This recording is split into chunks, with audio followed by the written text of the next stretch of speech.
നമസ്കാരം, മലയാളി വാർത്തയിലേക്ക് സ്വാഗതം. SNC ലാവ്ലിൻ കേസിൽ സുപ്രീം കോടതി ഇന്ന് അന്തിമവാദം തുടങ്ങും. Justice Suryakant, justice KV Viswanathan എന്നിവരടങ്ങുന്ന ബെഞ്ചാണ് ഹർജി പരിഗണിക്കുന്നത്. പന്നിയാർ, ചെങ്കുളം, പള്ളിവാസൽ ജലവൈദ്യുത പദ്ധതികളുടെ നവീകരണത്തിന് കാനഡയിലെ SNC ലാവ്ലിൻ കമ്പനിയുമായി കരാറുണ്ടാക്കിയതിൽ ക്രമക്കേടുണ്ടായി എന്നും ഇതുവഴി 86.25 കോടിയുടെ നഷ്ടം സംഭവിച്ചു എന്നുമാണ് കേസ്. മുഖ്യമന്ത്രി പിണറായി വിജയൻ, ഊർജ്ജ വകുപ്പ് secretary K Mohanachandran, joint secretary A Vincent എന്നിവരെ കുറ്റവിമുക്തരാക്കിയ 2017 ഹൈക്കോടതി വിധിക്കെതിരായ CBIയുടെ ഹർജിയാണ് പരിഗണിക്കുന്നത്. വിചാരണ നേരിടണമെന്ന് കോടതി വിധിച്ച വൈദ്യുതി ബോർഡ് മുൻ സാമ്പത്തിക ഉപദേഷ്ടാവ് KG രാജശേഖരൻ നായർ, ബോർഡ് മുൻ ചെയർമാൻ R ശിവദാസൻ, മുൻ ചീഫ് എഞ്ചിനീയർ കസ്തൂരിരംഗ അയ്യർ എന്നിവരടങ്ങുന്ന ഇളവ് തേടിയുള്ള ഹർജിയും ഇതോടൊപ്പം പരിഗണിക്കുന്നുണ്ട്. CBIയുടെ കണ്ടെത്തലുകൾ എന്തൊക്കെ നോക്കിക്കഴിഞ്ഞാൽ, ലാവ്ലിൻ കേസ് സംബന്ധിച്ച വിവരങ്ങൾ അടങ്ങുന്ന 456 താളുകളുള്ള ഫയലാണ് CBIക്ക് ലഭിച്ചത്. 2009 ജനുവരി 22 CBI കോടതിയിൽ അന്വേഷണ റിപ്പോർട്ട് സമർപ്പിച്ചു. ധാരാളം പത്രവും അടിസ്ഥാന കരാറും ഒപ്പിട്ട് G കാർത്തികേയനെ പ്രതിപട്ടികയിൽ നിന്ന് ഒഴിവാക്കിയെങ്കിലും അനുബന്ധ കരാർ ഒപ്പിട്ട പിണറായി വിജയനെ 9ാം പ്രതിയായി പട്ടിക സമർപ്പിക്കുകയുണ്ടായി.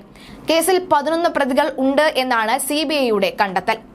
1ാം പ്രതി K മോഹനചന്ദ്രൻ, വൈദ്യുത ബോർഡ് മുൻ ചെയർമാൻ; 2ാം പ്രതി KG രാജശേഖരൻ നായർ; 3ാം പ്രതി മാത്യു റോഹി; 4ാം പ്രതി R ശിവദാസൻ; 5ാം പ്രതി കസ്തൂരിരംഗ അയ്യർ; 6ാം പ്രതി R ഗോപാലകൃഷ്ണൻ നായർ; 7ാം പ്രതി PS സിദ്ധാർത്ഥ മേനോൻ; 8ാം പ്രതി ക്ലോസ് ഡെന്റൽ, അതുപോലെ തന്നെ SNC ലാവ്ലിൻ കേസിന്റെ വൈസ് പ്രസിഡന്റാണ്; 9ാം പ്രതി പിണറായി വിജയൻ; 10ാം പ്രതി A ഫ്രാൻസിസ് എന്നിവരാണ്.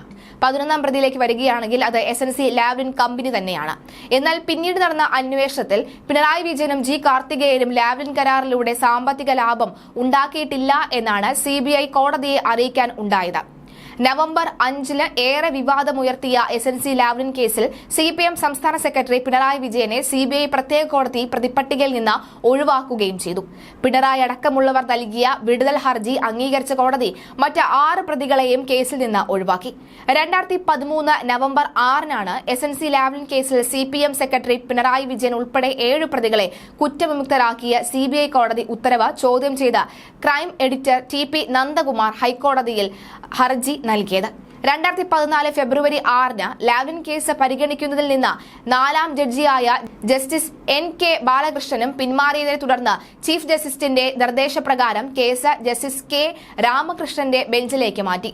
2014 ഫെബ്രുവരി 18 പന്നിയാർ, ചെങ്കുളം, പള്ളിവാസൽ പദ്ധതികളുടെ നവീകരണത്തിന് ലാവ്ലിൻ കമ്പനിക്ക് കൂടിയ നിരക്കിൽ കരാർ നൽകിയ വഴി സർക്കാരിന് യഥാർത്ഥത്തിൽ 266.25 കോടി രൂപയുടെ നഷ്ടം സംഭവിച്ചതായി സംസ്ഥാന സർക്കാർ ഹൈക്കോടതിയിൽ ബോധിപ്പിച്ചു. 2017 മാർച്ച് 27 ലാവ്ലിൻ ഇടപാടിന്റെ പല ഘട്ടങ്ങളിലും ഗൂഢാലോചന നടത്തുന്നതിനും തെളിവുണ്ട് എന്നും CBI ഹൈക്കോടതിയിൽ വാദിച്ചു. കേസിലെ പ്രതികൾക്ക് ഗൂഢാലോചനയിൽ പങ്കുണ്ട്, പ്രതികളിൽ ആരൊക്കെ എന്തൊക്കെ പങ്കുവച്ചു എന്നിവയാണ് വിചാരണ അനിവാര്യമാണ് എന്നും CBIക്ക് വേണ്ടി അഡീഷണൽ സോളിസിറ്റർ ജനറൽ ബോധിപ്പിച്ചു. 2017 ഓഗസ്റ്റ് 23 മുഖ്യമന്ത്രി പിണറായി വിജയനെ കുറ്റവിമുക്തനാക്കിയ കീഴ്ക്കോടതി വിധി ഹൈക്കോടതി ശരിവെക്കുകയും ചെയ്തു. 2021 ഓഗസ്റ്റ് 10 28 തവണ മാറ്റിവെച്ച ലാവ്ലിൻ കേസ് സുപ്രീം കോടതി പരിഗണിക്കാൻ തീരുമാനിച്ചു. 2022 സെപ്റ്റംബർ 13 ലാവ്ലിൻ കേസ് പരിഗണനയ്ക്കെടുക്കാൻ സുപ്രീം കോടതി 2022 ഓഗസ്റ്റ് 25 തീരുമാനിക്കുകയുണ്ടായി. ഇതുവരെ മൊത്തം 38 തവണ മാറ്റിവെച്ച ലാവ്ലിൻ കേസ് ഇന്ന്, അതായത് മെയ് 1 അന്തിമവാദം കേൾക്കാൻ സുപ്രീം കോടതിയിൽ എത്തുകയാണ്. 2024 ഫെബ്രുവരി 6 ഇത് തീരുമാനിച്ചത്. എന്തായാലും ഇത് ഒരു അന്തിമ തീരുമാനം തന്നെ ആയിരിക്കട്ടെ, ഒരു അന്തിമ വിചാരണ അല്ലെങ്കിൽ അന്തിമ വാദം കേൾക്കൽ തന്നെ ആയിരിക്കട്ടെ എന്ന പ്രാർത്ഥന മാത്രമാണ് ഉള്ളത്.